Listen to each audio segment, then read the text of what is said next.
할렐루야. 오늘 우리에게 주신 하나님의 말씀은 사도행전 2장 42절에서 47절입니다. 사도행전 2장 42절에서 47절입니다. 받들어서 봉독하겠습니다. 그들이 사도의 가르침을 받아 서로 교제하고 떡을 떼며 오로지 기도하기를 힘쓰니라.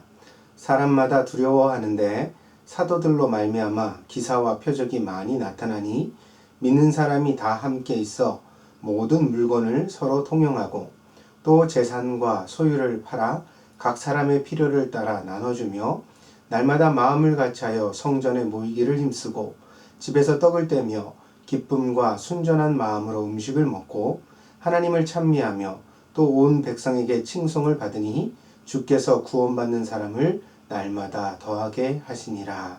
아멘. 잠시 기도하겠습니다. 사랑과 은혜가 한이 없으신 아버지 하나님, 오늘도 사랑하는 권속들이 한자리에 모여 귀한 예배를 구별해 드리게 하시니 감사드립니다. 하나님의 교회가 무엇인지를 알아가며 또한 그 안에서 참된 교회로 세움받는 성도들이 되게 해주시기를 원합니다. 오늘도 귀한 말씀의 은혜를 사모하며 이 자리에 있사오니 하나님, 주께서 말씀하여 주시고 사랑하는 성도들의 마음 가운데 진리가 들려지는 귀하고 복된 시간이 되게 하여 주시옵소서. 하나님이 함께하여 주실 줄 믿고 감사드리며 모든 말씀 예수님의 이름으로 기도하였습니다. 아멘. 감사합니다. 오늘은 1월 넷째 주입니다. 오늘 초대교회 능력이라는 제목으로 함께 하나님의 말씀을 나눠보고자 합니다. 교회는 건물이나 조직이 아니라 사람입니다. 교회는 성경이라는 기초 위에서만 흔들리지 않는 안전한 그런 교회가 되어질 수 있습니다. 예수님께서 말씀을 듣고 행하는 자는 반석 위에 집을 짓는 자와 같다, 그렇게 비유하셨죠. 그러나 말씀을 듣고도 행하지 않는 자는 모래 위에 집을 짓는 자와 같다, 그렇게 그 어리석음을 비유하셨습니다. 이 집이라는 것이 물론 한 사람의 개인의 신앙생활도 되어줄 수 있지만 개인과 개인이 모여서 이루는 공동체로서의 교회도 마찬가지라고 생각합니다. 그러니까 교회가 하나님의 말씀을 기초로 하여서 그 말씀을 실천하는 신실한 신심 위에 세움받을 때 든든하고 건강한 교회가 되는 것입니다. 안전한 교회라고 하는 것은 건강하고 본질적인 교회입니다. 세속의 물결에 오염되거나 인간의 탐욕에 물들지 않는, 병들지 않는 교회입니다. 그것이 바로 우리 동경드림교회가 성도들과 함께 추구해야 될 바른 교회의 모습인 줄 압니다. 이러한 교회는 절대로 사람으로 말미암아 생겨나는 것이 아닙니다. 사도 요한은 요한복음의 1장에 있는 본문, 우리가 함께 묵상한 본문 가운데서 이는 혈통으로나 육정으로나 사람의 뜻으로 나지 않는다, 그렇게 말했습니다. 물론 이 세세한 것, 그러니까 사람의 DNA적인 부분, 또 그 본능적인 부분, 그리고 또 그 의지적인 부분, 이것들을 다 이제 하나하나 거론하기도 했습니다만 결국 뭉뚱그려서 생각하면 사람으로 말미암아서 되는 것이 결코 아니라는 거죠. 사람이 어떤 방법을 동원하든지 그것이 유전적인 방법이든 혹은 사회적인 방법이든 교육적인 방법이든 그것을 통해서 교회가 탄생하는 것은 결코 아니라는 말입니다. 세계가 2차 세계대전을 겪은 후에 참담한 폐허 속에서 어떻게 다시 일어날 것인가 모두가 함께 고민했습니다. 물론 나라를 이끄는 정치가들도 이런 고민을 했습니다만 교회에게도 이것은 매우 중요한 고민의 내용이었습니다. 정말 많은 사람들이 상처받았는데 이런 환경 가운데서 어떻게 격려하고 용기를 줘서 다시 일어나게 할 것인가. 정확한 통계는 존재하지 않습니다만 대체적으로 2차 세계대전을 통해 나온 사상자는 6천만 명 정도로 추산되어집니다. 군인이 2천만 명 정도가 전사를 했다고 그러고요. 민간인 사상자가 4천만 명 정도가 났다고 합니다. 그래서 6천만 명이 그렇게 희생된 것으로 그렇게 잠정적으로 추정을 하고 있습니다. 이렇게 많은 사람들이 한꺼번에 거의 같은 시간에 같은 시기에 죽임을 당했으니까 어떻겠습니까? 세계적으로 자기 가족 중에 희생을 당하지 않은 사람이 거의 없지 않겠습니까? 그러니까 뭐 가정들마다 다 사상자가 나온 그런 상황입니다. 근데 이런 그 상실감, 그 사람을 잃어버린 것에 대한 상실감도 컸겠지만 또한 성한 사람도 별로 없었습니다. 살아남았다 하더라도 어디가 다 불구가 되어져 있는 그런 사람들이 많았던 시대였던 거죠. 제가 어린 시절에는 가끔 버스에 껌이나 볼펜을 들고 올라오는 무서운 아저씨들이 있었습니다. 근데 이들이 이제 조그만 종이를 쓴 카드를 돌립니다. 거기에 보면 자신이 월남전에 파병되었다가 그만 이렇게 부상을 입고 돌아오게 되었다. 그러니까 자기를 도와주기 위해서 이 껌이나 볼펜을 사달라. 그런 간략한 문구가 기록되어 있던 것들이 기억이 납니다. 근데 이들은 국가를 위해 자신이 희생했으니까 국민들이 자기에게 보상하는 것이 당연하다. 그런 태도였습니다. 근데 굉장히 위협적이기도 하고 또 사납기도 했습니다. 사람들은 물론 어려움에 처한 사람을 도와주고 싶은 마음으로 그 껌과 볼펜을 사주기도 했지만 많은 경우에 있어 사람들은 번거로움을 당하게 될까봐 눈빛을 마주치지 않고 쭈삣쭈삣 돈을 꺼내서 그래서 건네어주고 때로는 볼펜이나 껌을 받지 않던 그런 풍경을 제가 머릿속에 기억하고 있습니다. 전쟁을 겪은 인간은 도덕성이 파괴되기 마련입니다. 무참한 살육과 광기가 범람하는 그런 현장에서 경험한 사람들이 정상적인 인간의 존엄을 지키고 존중하는 그런 마음가짐을 가진다는 것은 참 어려운 일입니다. 그래서 지금도 그렇지요. 아주 문명사에서 성장한 젊은이들이 전쟁터에 파병을 받아서 다녀오고 나면 그 인격에 큰 결함, 상처를 가지는 경우가 흔합니다. 전쟁이란 그만큼 비참한 그런 일이라고 하겠습니다. 몸만 장애를 가지는 것이 아니라 많은 사람들이 정신적 장애를 가지는 것입니다. 죽은 사람도 많고 죽은 사람을 통해서 겪게 되는 과부, 고아들의 상실감 이것도 큰 문제였을 뿐더러 그렇죠? 또한 정서적 충격 많은 사람들이 가졌던 그 경험한 것 속에서 오는 어떤 인간의 어떤 인격의 파괴 이것이 이제 2차 세계대전 이후에 세계가 겪었던 그런 현실이었다는 거죠. 잿더미 속에서 다시 시작해야 되는 젊은이들 육체적 정신적 장애를 가진 많은 당대의 사람들 이 사람들을 과연 교회는 어떻게 치유해 나갈 것인가 어떻게 격려하고 어떻게 일어나게 할 것인가 그것이 당대를 살았던 믿음의 거인들의 기도의 제목이었고 고민의 문제였습니다. 한편에서는 이 당시 강력한 동기부여와 자극이 필요하다고 보았습니다. 그래서 이것을 소위 기독교의 부흥운동이라고 지칭합니다.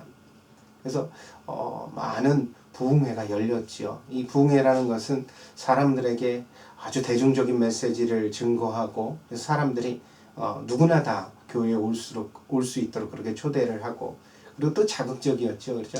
예수천당 불신지옥이라는 그런 구호가 오늘날의 한국 기독교에서는 굉장히 뭐라 그럴까요? 조금 야만적인 구호라고 그럴까요? 그렇게까지 들려질 정도로 폄하되지만 잿더미 속에서 살아남았던 사람들에게 예수천당 불신지옥이라는 이 구호는 어떤 군대의 어떤 구호 같은 그것과 닮아있는 강력한 어떤 메시지였던 거죠. 그 당시에는 그것을 그렇게 나쁜 것이라고만 말할 수는 없습니다. 또 이 당시 부흥운동의 한 특징은 이제 군가를 닮아있는 부흥성가입니다. 찬양을 부르는데 어떤 군가 스타일로 불렀죠. 왜 그렇습니까? 그 당시 사람들이 그만큼 이제 군사적인 문화에 아주 익숙해져 있었기 때문에 세상이 다 막 이 군인이 지배하던 그런 당대를 살았기 때문에 사람들에게 이 복음성가도 그런 영향을 받게 되었던 것입니다. 이러한 변화를 통해 기독교가 좀 더 대중 속으로 다가가고 사회에 큰 활력을 불러일으켰다는 것은 분명한 사실입니다. 그래서 이런 부흥사경회가 사람들에게 용기를 준 것도 사실이고요. 그리고 또 낙심해서 정말 술주정뱅이가 되어져 있고 희망을 잃어버렸던 사람들에게 어떤 갈 길을 강력하게 제시했던 것은 부정할 수 없는 사실입니다. 그래서 이런 일들을 오늘날의 관점에서만 비판해서는 안 되겠습니다. 과거에 우리에게 어떤 은혜가 있었던 일이거든요.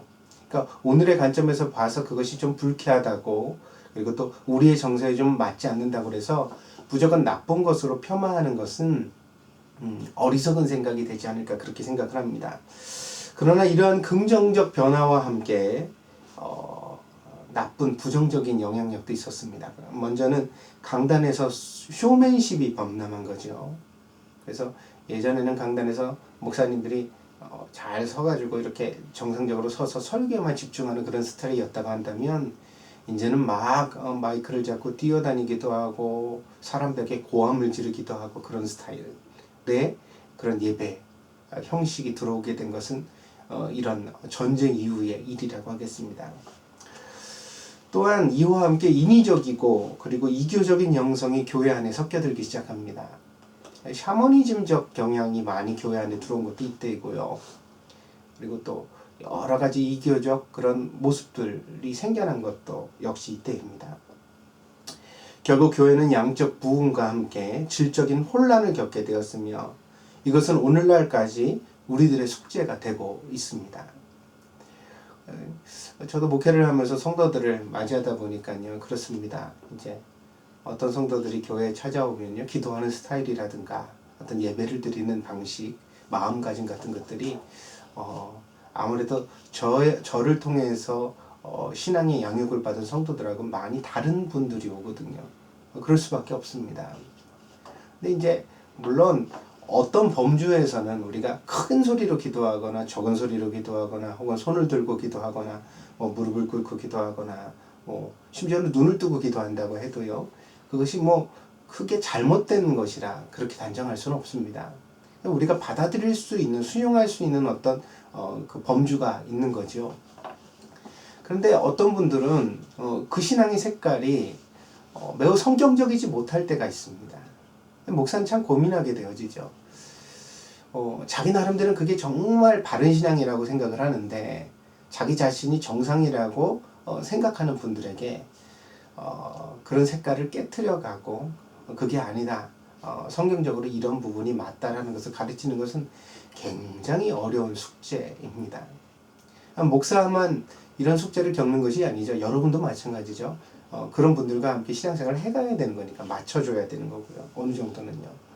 이런 숙제가 있습니다. 이것이 이제 2차 세계대전 이후에 소위 부흥운동을 통해 만들어진 교회 안에 어떤 문제, 숙제라고 할 수가 있겠습니다.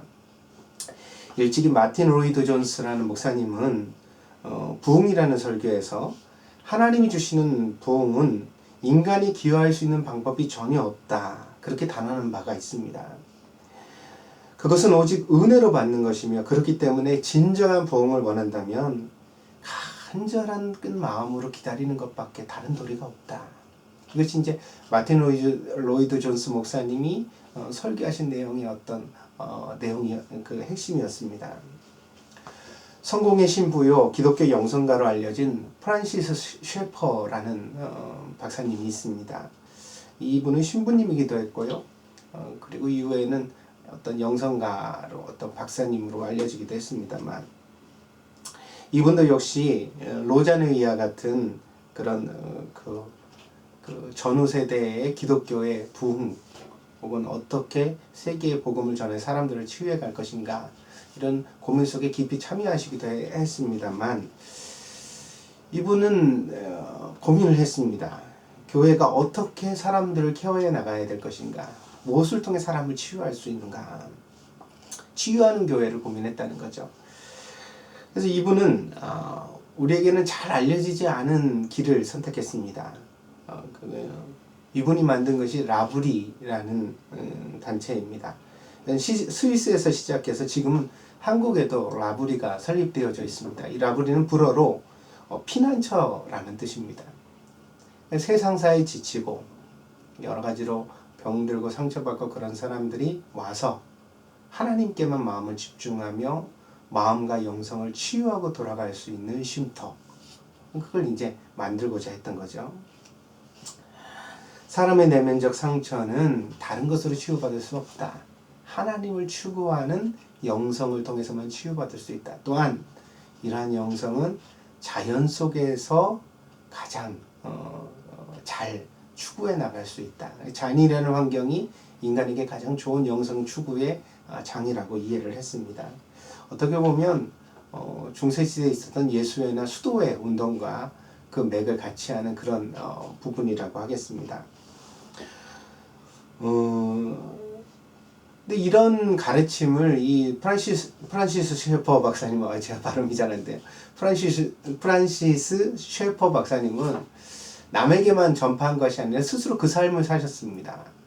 자기 자신이 부부가 같이 이 라브리에 들어가서 거기서 이제 오는 사람들을 섬기면서 그렇게 평생을 살아가셨죠. 덕분에 세계에서 많은 사람들이 정신적 고통과 인생의 문제를 안고 라브리를 방문했고, 놀랍게도 실제로 많은 사람들이 이 라브리에서 스스로 답을 찾았습니다. 강력한 설교도 없었지만, 그리고 뭐 사람들에게 전하는 어떤 강력한 구원의 메시지도 없었지만, 그러나 조용한 침묵 속에서 자연에서 낮에는 노동을 하고 저녁에는 가만히 앉아서 기도를 하며 성경 말씀 묵상해 가는 동안 내면적 상처가 치유되어지고 하나님을 깊이 만나는 그런 일들이 있었던 것입니다. 우리는 부흥이라는 말에 각자의 인식을 가지고 있는 것 같습니다. 그것은 대부분 과거의 영광을 회복한다는 의미로 받아들여집니다. 그래서 뭔가 활기가 있고 성과가 나타나는 일들을 부흥이라고 지칭합니다. 그래서 교회가 부흥하면 좋겠다 이런 말들을 우리가 할 때 우리 교인들뿐 아니라 많은 사람들이 어떤 이야기냐면 사람들이 늘어가고 교회가 어떤 활기를 되찾는 것, 그래서 점점 더 세상에 어떤 영향력이 있는 그런 교회가 되는 것을 머릿속에 상상하게 되어집니다. 이렇게 가지고 있는 우리의 생각의 인식이 과연 성경적인 부흥일까요? 오늘 우리가 읽었던 사도행전의 말씀을 놓고서 그것을 고민해 봤으면 합니다. 과연 우리가 생각하는 부흥이라는 것은 그런 것인가? 아니, 우리가 생각하는 부흥이 과연 성경적 부흥과 일치하는가? 우리가 읽었던 본문을 다시 보시기 바랍니다. 우리가 42절부터 읽었지만 41절에는 매우 인상적인 구절의 내용이 나옵니다. 그것은 베드로가 설교를 했더니 그 설교를 통해 단번에 3,000명의 제자가 교회에 늘어났다는 것입니다. 이렇게 늘어난 교회에 많은 숫자의 사람들이 모이기 시작한 교회는 활기를 분명히 찾았습니다. 사람들은 날마다 교회에 모였고요. 심지어는 자기의 소유를 전부 팔아서 남김없이 팔아 교회에 가지고 왔습니다. 교회 공동체에 그것을 공적으로 내놓았더니 이것을 가지고 궁핍한 사람들의 필요를 교회가 책임져 줄 수가 있었습니다.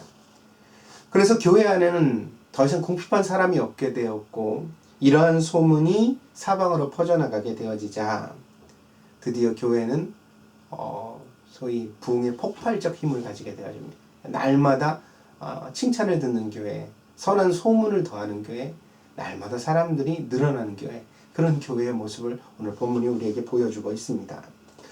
네, 그렇습니다. 이것이 부흥입니다. 사람이 늘어나고 교회가 활기를 찾고 선한 소문을 더하고 세상 가운데서 교회가 영향력을 더하는 것, 그것이 분명 부흥인 것은 맞습니다. 그래서 오랜 세월 동안 교회는 이 초대교회의 부흥을 사모해 왔습니다. 단번에 3,000명의 사람들을 기독교로 개종시키는 능력, 교인들이 교회의 창고를 가득하게 채우게 하는 능력, 이거는 우리 교인들은 별로 그렇게 동의를 하지 않을지도 모르겠습니다. 그러나 그런 능력을 교회가 사모해 왔던 건 사실이죠. 지금도 많은 교회에서 이렇게 하라, 그러면 여러분이 복을 얻게 될 것이다, 그렇게 설교되어집니다. 그러면서 이것이야말로 부흥이다, 이렇게 이제 주장되어지죠.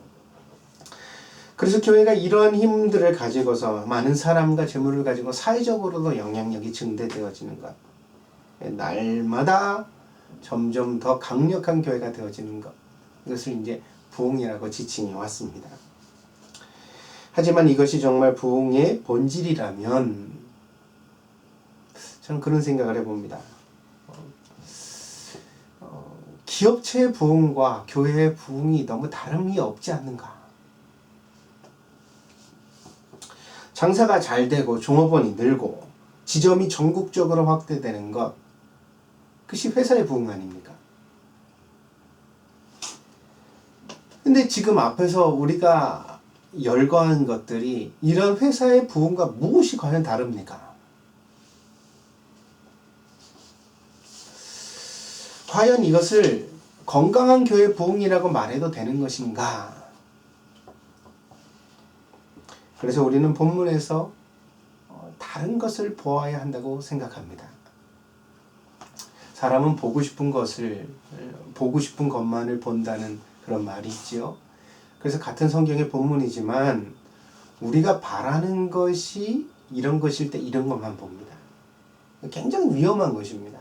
그래서 우리가 성경을 볼 때 제일 중요한 것은 우리의 생각과 뜻을 내려놓는 것이라고 생각합니다. 나를 비우고서 하나님의 뜻으로 나를 채우고자 하는 겸손함, 그 겸손함이 없이 우리는 성경의 진리를 제대로 받아들이지 못하고 왜곡하는 경우가 많을 수 있습니다. 그렇다면 본문이 말하는 부흥의 핵심은 무엇인가? 먼저 본문의 앞에 나온 베드로의 설교와 그 설교에 반응한 사람들을 살펴볼 필요가 있습니다. 앞에서 말씀을 드린 바와 같이 부흥을 인간이 핸들링하려는 욕심을 가지다 보면 결국 강단은 쇼맨십에 물들게 되어지고 그래서 복음이 왜곡되게 됩니다. 우리가 명심할 사실은 대중적이고 인기 있는 설교가 반드시 좋은 설교는 아니라는 것입니다. 그래서 여러분들도 아마 간혹 인터넷을 통해서 유명한 설교자들의 설교를 찾아보시는 경우가 있을 것 같습니다. 이 목사님은 설교가 참 재밌어. 이 목사님은 귀에 쏙쏙 들어오게 설교를 하네. 좋습니다. 좋은데요. 그러나 그렇게 대중적이고 인기 있는 설교가 반드시 좋은 설교는 아닙니다.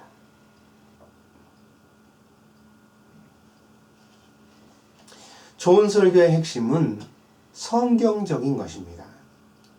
성경적이면서 재미도 있고 적절하며 감동을 준다. 그러면 그것은 좋은 설교가 분명합니다. 그러나 성경을 인용만 하거나 혹은 성경을 자기의 의도의 도구로 사용하면서 그러면서 사람들을 재미있게 하고 눈과 귀를 즐겁게 하고 감동을 자아내서 눈물을 흘리게 한다면 설사 많은 사람들이 그 설교를 듣고 호응한다 손치더라도 그것은 결코 좋은 설교라 할 수 없습니다. 우리는 베드로의 설교가 가지는 복음적 특성에 주목해야 하겠습니다. 베드로는 사람들이 듣기 좋을 만한 혹은 사람들을 유익하게 하는 설교를 하지 않았습니다. 그는 오히려 당시의 사람들이 매우 난감해하는 십자가라는 주제를 가지고 설교하고 있습니다. 그래서 성경적 메시지가 회복될 때 우리가 좀 지루하더라도 혹은 우리의 귀에 거슬리더라도 듣는 것이 조금 불편하더라도 성경적 설교, 성경에 입각하고 성경을 바로 증거하는 설교를 행하게 될 때 이 메시지야말로 복음의 가장 중심적 요인이다. 이렇게 말씀을 드릴 수가 있겠습니다. 그래서 우리 성도들도 함께 이런 설교, 이런 설교가 증거되는 교회를 함께 사모해야 가야 할 줄 믿습니다. 또한 이 설교를 들은 사람들은 반응했습니다. 오늘 본문에서 사도행전의 기록자인 누가는 사람들이 헌금한 액수나 또는 이렇게 많이 모인 사람들로 인해 만들어진 위원회나 혹은 이렇게 사람들이 늘어났으니까 새롭게 갖추어진 어떤 조직 또는 직분을 언급하고 있지 않습니다. 누가의 서술에서 중심은 사람들의 정서입니다. 이를테면 이때 사람들은 모이기를 좋아했다. 모이기를 힘썼다 이렇게 표현했죠. 모이기를 정말 진심으로 좋아했다. 또한 다소 두려워하는 마음이 있었다. 근데 이것은 당연합니다. 왜냐하면 어떤 기적이 일어나서 꼭 두려운 것이 아니라요. 구약 성경으로부터 누누이 이렇게 보면 하나님의 임재가 드러나는 곳에는 사람이 가지는 어떤 본질적 두려움이 있었거든요. 하나님이 나와 함께 하신다. 거룩한 하나님, 창조주 하나님이 지금 이 자리에 함께 하신다. 그럴 때 사람들은 언어도 조심하고 행동도 조심하는 어떤 두려움의 양태가 나타나게 되는 거죠. 그런 모습이 있었다는 거죠. 그래서 오늘 본문에 나타나는 두려움은 하나님의 임재의 증거라고 말할 수도 있겠습니다. 그러나 무엇보다도 이 모임의 가장 대표적인 특성은 기쁨의 정서입니다. 그들이 기뻐했다고 그랬습니다. 누가는. 이러한 사람들에 대하여 누가는 기록을 하면서 결정적으로 이런 사람들의 정서를 뭐라고 확언했냐면 오늘 순전한 마음이라고 그렇게 기록하고 있습니다. 이 순전한 마음이라는 표현은 성실하고 신뢰할 만한 마음입니다. 다시 말하면 일시적 흥분 상태가 아니라 우리가 막 어떤 자극에 의하여 우리의 마음이 들뜨면 잠깐 동안은 우리가 어떤 일을 할 수가 있잖아요. 그러나 이것은 확정된 것은 아니죠. 왜요? 제정신이 돌아오면 후회하게 되니까요. 얼마의 기간이 지난 다음에는 다시 예전으로 급히 회귀되게 됩니다. 그래서 사람은 회귀 본능이 아주 강하죠. 원래 상태로 돌아가기가 쉽습니다. 잠깐 은혜 받은 것 같았다가도 금세 옛날로 돌아가는 것입니다. 그게 이제 우리가 가지고 있는 어떤 딜레마죠. 그래서 사람이 만들어낸 어떤 분위기가 잠깐 은혜를 흉내낼 수도 있고 부흥을 흉내낼 수도 있습니다. 그러나 이것이 진정한 부흥은 아닌 것은 곧 본색을 드러내게 되기 때문입니다. 근데 오늘 누가는 순전한 마음이라는 기록을 통해 이러한 우리의 생각을 깨뜨리고 있습니다. 이건 일시적이 아니라는 거예요. 이건 성실하며 그리고 변하지 않는 마음이라는 거예요. 믿을 수 있는 그런 마음이라는 거예요. 그런 마음을 가지고서 성도들은 교회에 헌신을 했고 모이기를 기뻐했고 그리고 하나님 앞에 은혜를 사모해 갔다고 기록하고 있는 것입니다. 이것이 진정한 부흥입니다. 성경적인 복음의 선포를 통해 하나님께서 사람들의 마음을 만지셔서 그들이 예배를 진심으로 좋아하게 되어지고 또한 그 예배를 통해 받은 은혜가 그들의 정서와 삶을 지배해서 잠깐만 그렇게 행하는 것이 아니라 그 은혜 속에서 영원히 살아가도록 만들어가는 것. 그런 변화. 이것이 바로 진정한 부흥의 모습인 것입니다. 이러한 내면적 부흥이 뒷받침되지 않는다면 아무리 큰 예배당과 아무리 많은 숫자의 사람들이 모였다 손 치더라도 그것은 물거품처럼 순식간에 사라져 버린다는 것이 역사적 교회의 교훈이라고 하겠습니다. 반대로 변화된 사람들은 아무리 소수라도 능력이 있습니다. 여러분 사도행전 2장 이후에 초대교회는 끊임없는 핍박에 직면하게 되어집니다. 그러나 그럼에도 불구하고 교회는 더 강력해져 갔습니다. 왜냐하면 이 교회의 구성원들이 순전한 마음으로 모였기 때문입니다. 좋을 때만 내 교회인 것이 아니라 힘들고 어려울 때 심지어는 목숨을 내어놓아야 하는 순간에도 여전히 내 교회라는 인식을 가지고 충성하는 사람들. 이런 사람들이 있었기 때문에 교회는 어려움을 이겨나갈 수 있었던 것입니다.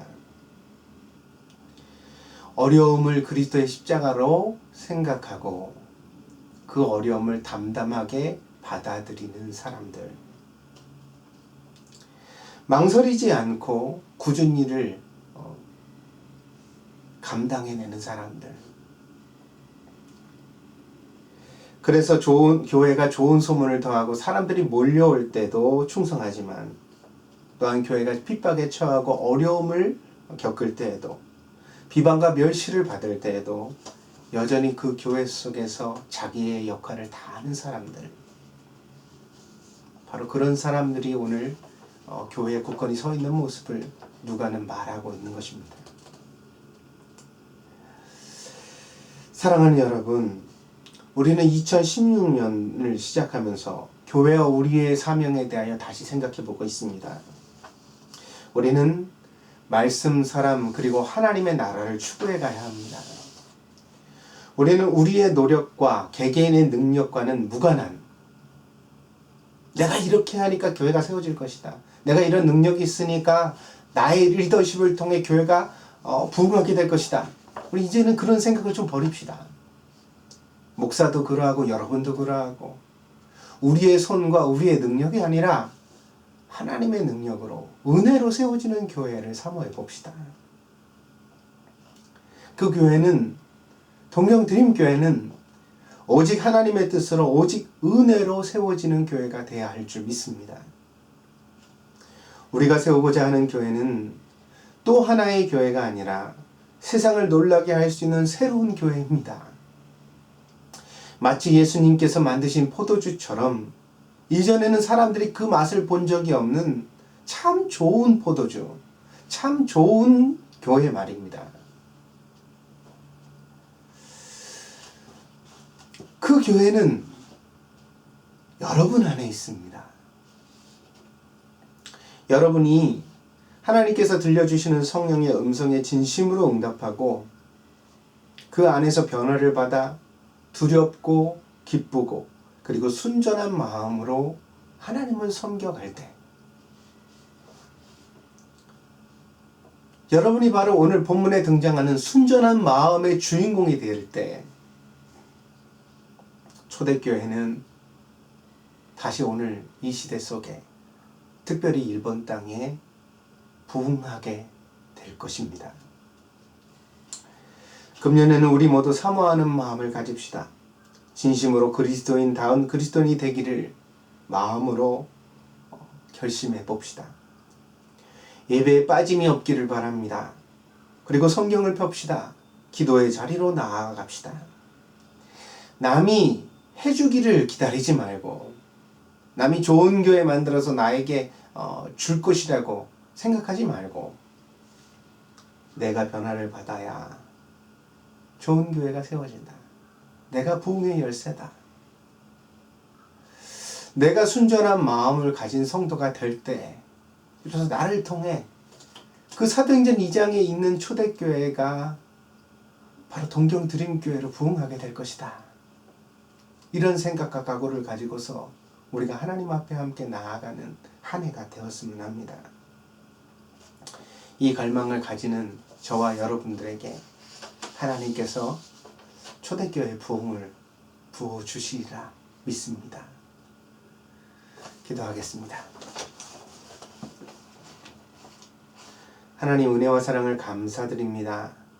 오늘 사랑하는 성도들이 주님 앞에 나와 예배를 드리며 참된 부흥의 열쇠가 무엇인지, 그 부흥이 본질적으로 무엇인지를 함께 성경 말씀을 통해 생각해 보았습니다. 하나님, 동경드림교회와 함께 적지 않은 세월들을 여기까지 달려왔습니다. 사랑하는 성도들이 이제 성경적 가치 속에서 바른 부흥을 깨닫게 하시고, 또한 그것을 사모하며 하나님의 사람으로 순전한 마음으로 쓰임받을 수 있도록 인도하여 주시옵소서. 그래요 하나님, 갈망합니다. 복음의 황무지와 같은 일본 땅, 이 동경에 정말 동경드림교회를 통하여서 초대교회가 부흥하는 역사가 나타나게 하여 주옵소서. 성도들이 날마다 모이기를 좋아하고 진심으로 신앙생활을 기뻐하며 하나님의 임재 때문에 두려움을 가지고, 그리고 또한 무엇보다 흔들리지 않는 순전한 마음으로 날마다 하나님을 섬겨나가는 교회가 되게 하여 주시기를 원합니다. 하나님, 이 열망과 바람 속에서 2016년도를 시작했사오니 하나님, 올 한 해 동안에 사랑하는 동경드림교회가 부흥할 수 있도록, 하나님의 역사를 이룰 수 있도록 축복하여 주시옵소서. 이 일을 오늘 이 설교를 듣는 사랑하는 성도 한 사람 한 사람의 마음속에서 하나님께서 시작하여 주시옵소서. 감사를 드리며 모든 말씀 예수님의 이름으로 기도하였습니다. 아멘. 감사합니다.